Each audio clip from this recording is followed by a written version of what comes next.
Welcome back to the show. And today we're diving deep into one of the most important conversations surrounding the Dallas Cowboys as they move into the offseason. A conversation that sits right at the intersection of ambition, timing, roster construction, and the reality of the NFL business. Because the Cowboys made it very clear at the trade deadline this past season that they were not content to sit on their hands. They wanted to make a move. They wanted to push chips toward the center of the table. And they did exactly that by trading for Quinnen Williams from the New York Jets. A bold move that sent a message to the rest of the league that Dallas believes its championship window is open right now.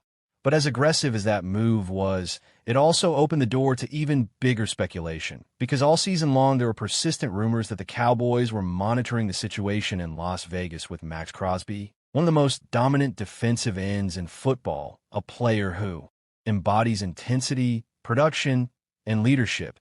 And when Crosby's season ended with visible frustration and reported tension between himself and the Raiders organization, those rumors didn't die down, they exploded, and suddenly the question wasn't if Dallas would make another move, but how far they should be willing to go.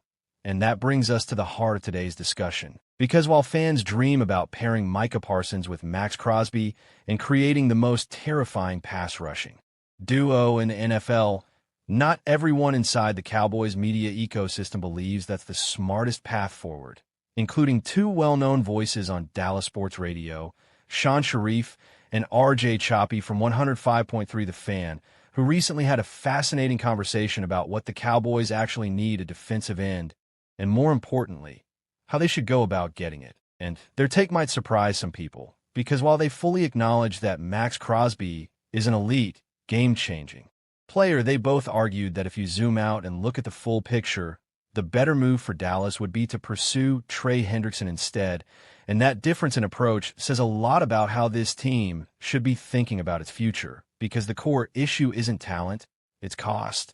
And in the NFL, cost isn't just measured in dollars, it's measured in draft picks, flexibility, and time. And Sean Sharif made it very clear where he stands when he said flat out that he is not willing to trade what it would take to get Max Crosby to Dallas, emphasizing that instead of mortgaging the future, the Cowboys should simply go out and sign Trey Hendrickson in free agency without giving up a single draft pick, and that point alone is worth unpacking slowly, because Max Crosby would almost certainly require at least one first-round pick, possibly more, along with a massive contract extension, whereas Hendrickson, as a free agent, would only cost money, and money, while significant, doesn't strip your roster-building tools the way lost draft capital does. And RJ Choppy echoed that sentiment, pointing out that people may have forgotten that Hendrickson is simply available, sitting there on the open market, and that Dallas could realistically offer him a 2- or 3-year deal, get high-end pass rush production immediately, and still walk into the draft with both of their first-round picks intact, which is a massive advantage when you're trying to sustain competitiveness.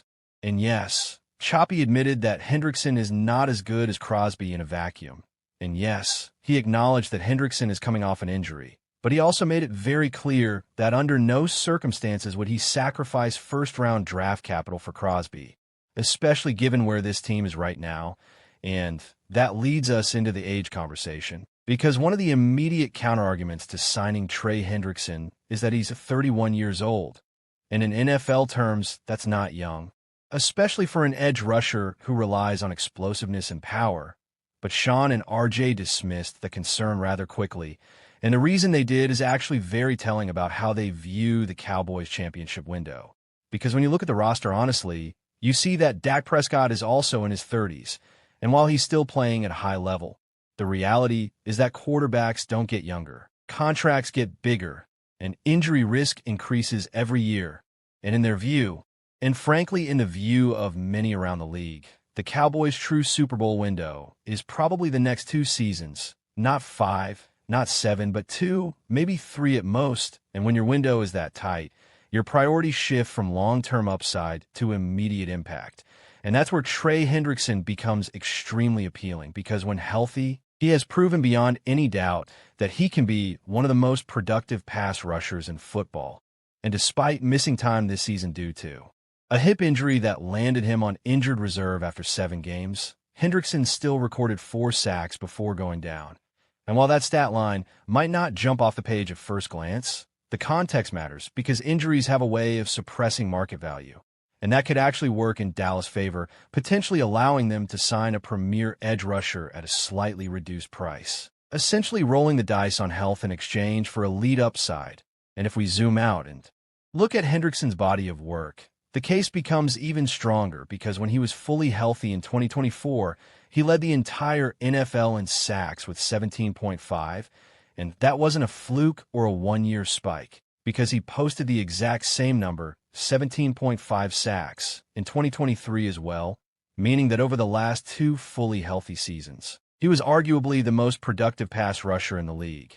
And over 5 seasons with the Cincinnati Bengals, he's totaled 61 sacks, a number that puts him firmly in elite company. And when you imagine that level of production lining up opposite Micah Parsons, it's not hard to see why Sean and RJ believe this could be the smarter, cleaner, more efficient move, because you're not just adding sacks, you're changing protections, forcing offenses to pick their poison, and creating more one-on-one opportunities across the defensive front. And all of this circles back to the broader philosophy question facing the Cowboys this offseason, which is whether they want to go all in the most dramatic way possible by swinging a blockbuster trade for a superstar like Max Crosby, or whether they want to take a slightly more disciplined approach, leveraging free agency to address their biggest needs while preserving draft capital to keep the roster deep and flexible. And there's no denying that Crosby would be electric in Dallas. There's no denying that his motor, leadership, and production would elevate the defense instantly. But there's also no denying that the price would be enormous. And when you consider the age of the core players, the limited championship window, and the importance of maintaining first-round picks to inject young talent into the roster, the argument for Trey Hendrickson becomes not just reasonable, but compelling because championships are rarely won by winning headlines in March. They're won by building balanced rosters that peak at the right time. And if the Cowboys believe their time is now, then adding a proven elite pass rusher without sacrificing future assets might be the exact kind of calculated risk that pushes them over the top. And as this offseason unfolds, all eyes will be on Dallas. Welcome in, and take a moment to really sit with this, because sometimes in the NFL, the most important moves aren't the ones a team makes themselves, but the ones made for them by chaos elsewhere. The Green Bay Packers' stunning wild card collapse against the Chicago Bears didn't just end their season in embarrassing fashion. It quietly reshaped the draft landscape for another franchise entirely. And that franchise is the Dallas Cowboys. Because of that loss, the pick Dallas owns from Green Bay is now locked in at number 20 overall. And when you combine that with Dallas-owned pick at number 12, the Cowboys suddenly walk into the 2026 NFL Draft holding 2 top 20 selections. For a team staring down a full defensive reset in the aftermath of trading Micah Parsons, that is nothing short of massive. This is not a Cowboys roster that can afford to draft passively. The 2025 season exposed structural flaws across the defense, from the lack of consistent edge pressure to shaky linebacker play, to a secondary that simply could not hold up over 4 quarters. Parsons wasn't just an elite pass rusher. He was the identity of the defense. He was the piece offenses feared, the player coordinators built entire game plans around. Once he was gone, the Cowboys were left with a defense that reacted instead of dictated. That reality is what makes this draft and these 2 first-round picks so critical. 2 top 20 picks give you options. You can chase elite talent, or you can weaponize flexibility. But here's the complication.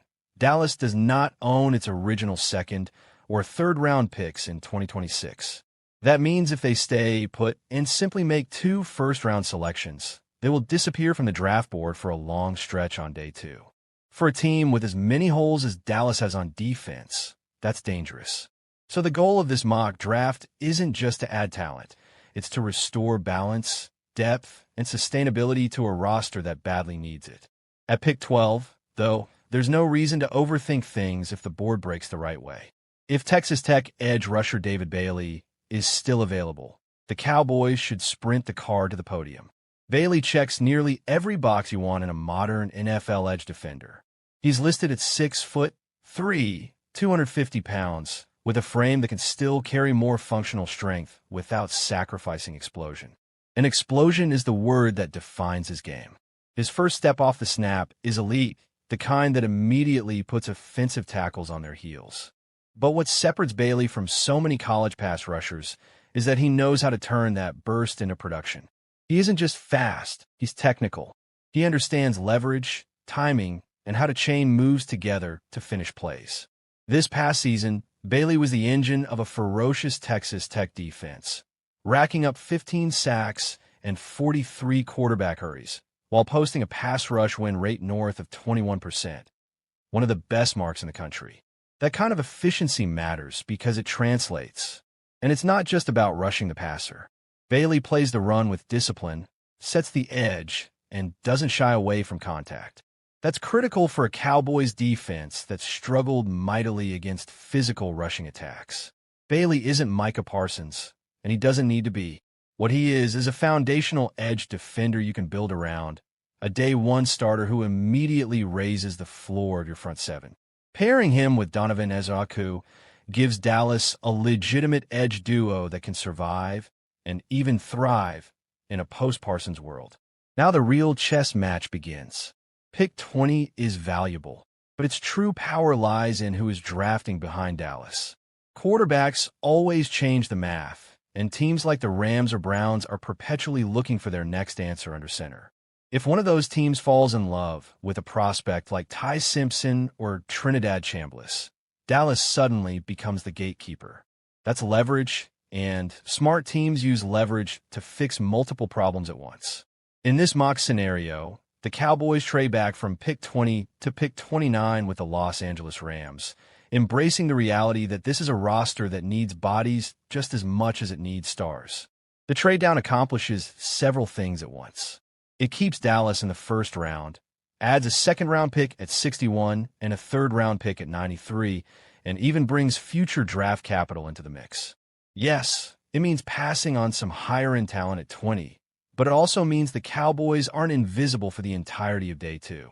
And when you're trying to rebuild a defense that has holes at linebacker, corner, and safety, that matters more than chasing one more flashy name.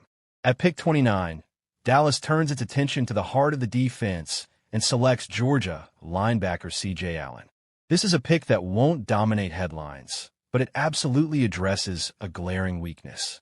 Allen comes from one of the most pro-ready defensive systems in college football, and over the past 3 seasons, he's logged more than 1,500 defensive snaps against top-tier competition. What stands out immediately is his run defense. Allen diagnoses plays quickly, takes clean angles, and closes downhill with real violence. His football IQ shows up consistently in his run fits, and that's something Dallas sorely lacked in 2025. Allen isn't a finished product. His coverage instincts and blitz timing still need refinement, and he's not yet the kind of linebacker offenses fear in space. But the tools are there. The athleticism is there. And when you pair him with a healthier DeMarvion Overshown, you suddenly have a linebacker duo that can actually control the middle of the field instead of being targeted. This is about stabilizing the defense, not just chasing splash plays. With pick 61, the Cowboys move to the secondary and select Keanu Scott out of Miami. The defensive backroom in Dallas is overdue for a reset. Outside of Darren Bland and Siobhan Revel, there aren't many players you can confidently project as long-term pieces. Scott's path is interesting. After transferring from Auburn to Miami, he revitalized his career, showing improved discipline, confidence, and versatility. He primarily played in the slot for the Hurricanes, but his tape suggests he can line up across the formation. Scott is physical, willing in run support, and comfortable in both man and zone coverage. His frame and age might push him down draft boards, but this is exactly the type of player Dallas should be targeting. Someone who can contribute early, bring toughness to the secondary, and grow into a larger role over time. He's not just a coverage defender. He's a tone setter, and that matters for a defense trying to rediscover its identity. By the time pick 93 rolls around, Dallas sticks with his secondary and takes a swing on upside, selecting Emmanuel McNeil-Warren, the safety out of Toledo.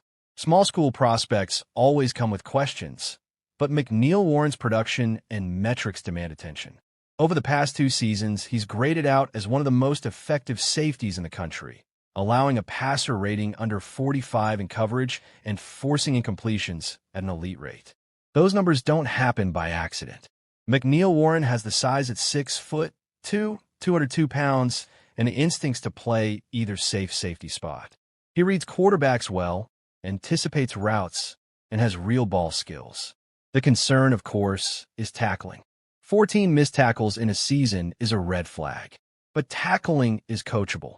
Coverage instincts are not. The Dallas Cowboys are officially at one of the most important crossroads they've faced in years. And it isn't about a quarterback, a draft pick, or a blockbuster trade. It's about leadership, philosophy, and whether this franchise truly understands how deep the defensive hole has become. The search for a new defensive coordinator is now fully underway, and the names coming through the doors of the Star tell a very clear story. Dallas knows it cannot afford to get this hire wrong. Over the past few days, the Cowboys have already conducted 3 interviews, speaking with Minnesota Vikings defensive pass game coordinator Durant Jones, Cleveland Browns safeties coach Ephraim Bonda, and Denver Broncos defensive pass game coordinator Jim Leonhard. On the surface, those names may not jump off the page to casual fans, but they reflect a deliberate shift in thinking. These are not legacy hires. These are not splashy, brand-name coordinators being brought in for optics. These are teachers, schemers, and developers, coaches who have worked in modern defensive systems and have been tasked with solving passing games in an era where stopping the pass is the entire ballgame. At the same time, the Cowboys did attempt to swing higher. They requested permission to interview Atlanta Falcons defensive coordinator Jeff Ulbrich, a respected defensive mind with head coaching experience and a reputation for physical, disciplined football. That request was denied. Atlanta, now searching for a new head coach after firing Raheem Morris, another potential Cowboys candidate, chose to keep Ulbrich in-house. That denial matters because it highlights the competition Dallas is facing. Good defensive coaches are not sitting around unemployed. They are either being promoted, protected, or aggressively pursued elsewhere. And that brings us to the name hovering over this entire process, Brian Flores. Flores is the type of candidate who changes the temperature of a room the moment he becomes available. He is currently the defensive coordinator of the Minnesota Vikings, and his work there has been nothing short of remarkable. In a league that is increasingly built around spacing, tempo, and quarterback comfort, Flores has consistently found ways to disrupt timing, confuse protections, and manufacture pressure without elite personnel. His defenses are aggressive, unpredictable, and unapologetically attacking. This week is critical because Flores is now free to interview for defensive coordinator positions after completing head coaching interviews last week. That distinction matters. Flores is not looking for just any job. He is looking for the right job. And more importantly, he is likely looking for a promotion, not a lateral move. If a head coaching opportunity materializes, that will almost certainly be his priority. But if it doesn't, Dallas becomes one of the most fascinating options on the table. A high-profile franchise with immense pressure, significant resources, and a defense that is desperate for structural repair. According to Calvin Watkins of the Dallas Morning News, the Cowboys are far from finished with their search. After completing interviews with Jones, Bonda, and Leonhard, the organization plans to bring in additional candidates next week. Jim Leonhard, who spoke with the team on Saturday, was the final interview of the initial group, but not the final interview overall. This is not a rushed process. This is a franchise that understands the magnitude of the decision in front of it. And that magnitude becomes painfully clear when you look at the numbers. The 2025 Dallas Cowboys defense was not just bad, it was historically bad. They ranked 30th in the NFL in total defense, allowing 377 yards per game. That alone would be concerning, but the deeper you dig, the worse it gets. Dallas surrendered a league-high 60 total touchdowns. 60. That is not a schematic hiccup. That is a systemic failure. Against the pass, the Cowboys were dead last in the league. 32nd. They allowed 251.5 passing yards per game and 35 passing touchdowns, the second most in the NFL, trailing only the New York Jets. And here's the detail that makes it even more alarming. The Jets failed to record a single interception in 2025. Dallas, meanwhile, was not far behind in terms of ball production. This was a defense that couldn't cover, couldn't disguise, and couldn't take the football away. That context matters when evaluating these coaching candidates. Whoever takes over this defense is not inheriting a playoff-caliber unit that needs a few tweaks. They're inheriting a broken structure. The previous scheme failed to protect the secondary, failed to generate consistent pressure, and failed to adjust when offenses inevitably attacked the same weaknesses week after week. This next defensive coordinator will be tasked with rebuilding the Cowboys' defensive identity from the ground up. That's why the backgrounds of these candidates are so important. Deron Jones has experience coordinating the defensive pass game in Minnesota, working under Brian Flores, and helping implement one of the most aggressive pressure packages in the league. Ephraim Bonda has been deeply involved in Cleveland's secondary, a unit that has consistently played with discipline, physicality, and awareness. Jim Leonard, a former elite safety himself, has built a reputation as one of the smartest defensive minds in football, particularly when it comes to coverage, disguise, and communication on the back end. But Flores remains the standard bearer. If Dallas can land Brian Flores, it would signal a genuine commitment to fixing what's broken. Flores does not run passive defenses. He does not sit back and hope his corners hold up. He attacks protections, forces quarterbacks to identify pressure pre-snap, and lives with the risk that comes with aggression. For a Cowboys defense that spent all of 2025 on its heels, that philosophical shift alone would be transformative. Of course, the challenge is convincing Flores that Dallas is the right place. This is a franchise with immense expectations, constant scrutiny, and an ownership structure that is deeply involved in football decisions. Not every coach wants that environment. Flores, in particular, values autonomy and trust. If Dallas is serious about him, the pitch cannot just be about brand or resources. It has to be about alignment, about allowing him to install his system, pick his staff, and build a defense that reflects his vision. And whoever gets the job will need help. Scheme alone will not fix this defense. Personnel matters. That's why the Cowboys' position in the 2026 NFL Draft is so crucial. With 2 top 20 picks, Dallas has a chance to give its next defensive coordinator the tools he needs. An edge rusher who can win one-on-one, linebackers who can actually run and tackle, and defensive backs who understand leverage and spacing. Coaching and talent must grow together. One without the other will fail. This hire is about more than replacing a coordinator. It's about deciding what the Cowboys want to be defensively in the next era. Do they want to be aggressive or reactive? Multiple or static? Do they want to dictate terms to offenses or spend another season hoping mistakes bail them out? The numbers from 2025 suggest hope is not a strategy. So as this search continues, every interview matters. Every conversation matters. Because the next defensive coordinator in Dallas will not just be calling plays. He will be tasked with restoring credibility to a defense that lost it entirely, stability and toughness to a unit that needed both. But as the season unfolded, those hopes faded. The Cowboys' defense struggled in nearly every measurable category. Missed tackles, blown coverages, poor third-down efficiency, and an inability to stop the run became weekly storylines. Opposing offenses seemed to find success far too easily, and the defense failed to complement an offense that often did enough to win games. Even after the mid-season trade for Quinnen Williams, which briefly sparked optimism, the improvement was short-lived. The defense showed flashes, but flashes are not enough in the NFL. Consistency wins games, and Dallas simply did not have it. In the end, Eberflus became the most visible symbol of the defense's failures. Letting him go was less about blame and more about reset. The Cowboys needed a fresh start. Coaching changes and what they reveal about Dallas' strategy. Coaching changes are rarely isolated decisions.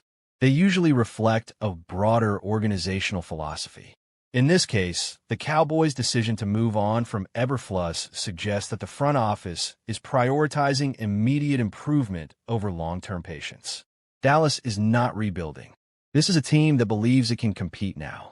With veteran stars, a proven quarterback, and playoff expectations, the margin for error is slim. That reality makes every coaching hire, every roster move, and every contract negotiation critically important. The next defensive coordinator will need to deliver results quickly.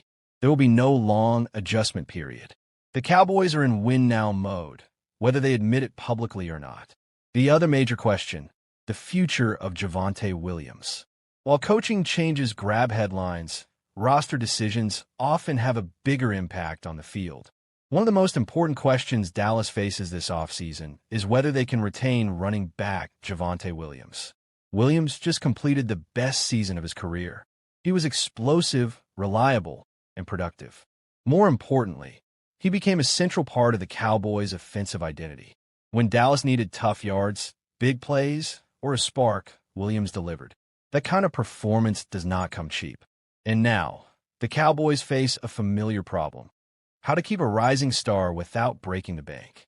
Javonte Williams' breakout season in context. To understand why Williams is so valuable, you have to look beyond raw statistics. His impact went deeper than yards and touchdowns. He gave the offense balance. He forced defenses to respect the run. He opened up play-action opportunities and took pressure off the passing game. Week after week, Williams showed vision, power, and patience. He ran with confidence and urgency, traits that are contagious in a locker room. Teammates fed off his energy, and fans quickly embraced him as a core piece of the offense. That kind of production is exactly what teams look for in free agency. And unfortunately for Dallas, they're not the only team that noticed. The financial reality of free agency. Williams played the 2025 season on a one-year, $3 million deal. That contract now looks like a bargain. With free agency approaching, his market value has skyrocketed. According to projections, Williams could command a multi-year deal worth over $20 million. That is a significant investment, especially for a team already managing multiple large contracts across the roster. This is where tough decisions come in. The Cowboys must weigh Williams' importance against their financial flexibility. Paying him means sacrificing resources elsewhere. Letting him walk means replacing a proven playmaker. Neither option is painless. Why the New York Jets are a serious threat. Analysts believe the New York Jets are one of the strongest contenders to sign Williams. The Jets have cap space, a clear need at running back, and a roster that could benefit greatly from his skill set. A projected 3-year, $20 million deal makes sense from their perspective. For Williams, it represents security and recognition. For Dallas, it represents a looming loss. If the Cowboys are unwilling or unable to match that offer, they must be ready with a backup plan that or J.K. Dobbins, a possible replacement option. If Williams leaves, the Cowboys will need another running back capable of carrying a significant workload. One name that continues to surface in discussions is J.K. Dobbins. Dobbins' career has been defined by both promise and frustration.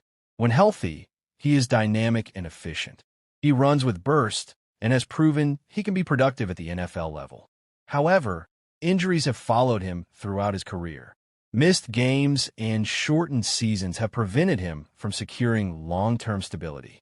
That history makes him a risky option, but also a potentially affordable one. Why Dobbins fits the Cowboys situation? From a financial standpoint, Dobbins makes sense. A one-year, $5 million deal is manageable and low risk. It allows the Cowboys to replace much of Williams' production without committing long-term money. For Dobbins, Dallas represents an opportunity. A strong season behind a solid offensive line could rebuild his value and position him for a bigger contract in the future. The Dallas Cowboys officially closed the book on their season Wednesday afternoon, holding their season-ending news conference. And, as always when Jerry Jones speaks, there was a lot to unpack. Beyond the usual end-of-year reflections, one message stood out clearly. The Cowboys believe change is coming, and this time, it could be big. Jerry Jones made it clear that the organization is ready to do what he called dramatic things this offseason. And perhaps even more surprising, he openly said that finances will not stand in the way. Jones spoke honestly about the disappointment of the season and the urgency to improve immediately. He told reporters that the incentive is there to, in his own words, bust the budget, if that is what it takes to get results right now. That statement alone signals a major shift in tone for a franchise that, in recent years, has often been accused of being too cautious. According to Jones, the Cowboys are not interested in standing still. They want to be better, and they are willing to take controversial paths to make that happen. He pointed to the Micah Parsons trade as an example of the kind of bold decision the team is willing to make. That move was not made to save money or avoid competition. As Jones explained, it was done with winning in mind, even if it meant upsetting fans and inviting criticism. He emphasized that moments like this demand difficult choices, and that this offseason could bring more decisions that may not be universally popular but are designed to push the team forward. Perhaps the most eye-catching part of Jones' comments was his insistence that money will not be a limiting factor. He said the Cowboys will do everything possible to keep the team strong, competitive, and entertaining. That kind of language suggests an owner who understands that patience is wearing thin and that fans want action, not promises. It also hints that Dallas may finally be ready to abandon its reputation as a conservative spender. If the Cowboys truly follow through on this approach, the possibilities are significant. According to Cowboys Wire's KD Drummond, Dallas could open up as much as $147 million in salary cap space if they restructure contracts and make the right moves. That amount of financial flexibility would completely change how the Cowboys operate in free agency. It would allow them to re-sign key players like George Pickens and Javonte Williams, while also aggressively pursuing outside talent to upgrade the roster. Trades could also be part of this new aggressive strategy. Dallas was active on the trade market last year, with mixed results, but that experience may encourage them to explore similar opportunities again. Names like Max Crosby have already been floated by fans and analysts, though for now, it remains speculation. Still, the fact that such discussions even feel possible reflects a shift in how the Cowboys are being perceived. The most encouraging takeaway from all of this is the sense that the organization may have finally recognized its biggest flaw: doing too little for too long. For years, Dallas relied on bargain signings and internal development, hoping that small, low-risk moves would eventually pay off. That approach has not delivered championships, and it appears the Cowboys are ready to try something different. Of course, words are easier than actions. Cowboys fans have heard bold promises before, including talk of going all in, only to see minimal follow-through. That history is why skepticism remains. Still, this moment feels different. The tone is stronger, the language more direct, and the willingness to spend more openly acknowledged. Now, the pressure is on. This offseason will reveal whether Jerry Jones' comments were a genuine turning point or just another offseason storyline. If the Cowboys truly embrace aggression in free agency, the draft, and the trade market, this could be the most important offseason the franchise has had in years. Only time will tell how it all plays out, but one thing is clear: the Cowboys are promising action, and the NFL world will be watching closely to see if they finally deliver. Welcome in. And take a moment to really sit with this, because sometimes in the NFL, the most important moves aren't the ones a team makes themselves, but the ones made for them by chaos elsewhere. The Green Bay Packers' stunning wild-card collapse against the Chicago Bears didn't just end their season in embarrassing fashion. It quietly reshaped the draft landscape for another franchise entirely. And that franchise is the Dallas Cowboys. Because of that loss, the pick Dallas owns from Green Bay is now locked in at number 20 overall. And when you combine that with Dallas' own pick at number 12, the Cowboys suddenly walk into the 2026 NFL Draft holding two top 20 selections. For a team staring down a full defensive reset in the aftermath of trading Micah Parsons, that is nothing short of massive. This is not a Cowboys roster that can afford to draft passively. The 2025 season exposed structural flaws across the defense, from the lack of consistent edge pressure to shaky linebacker play, to a secondary that simply could not hold up over 4 quarters. Parsons wasn't just an elite pass rusher. He was the identity of the defense.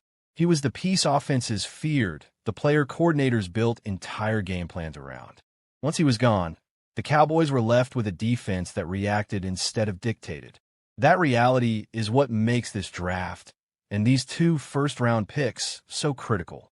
2 top 20 picks give you options. You can chase elite talent, or you can weaponize flexibility. But here's the complication. Dallas does not own its original second or third-round picks in 2026. That means if they stay put and simply make 2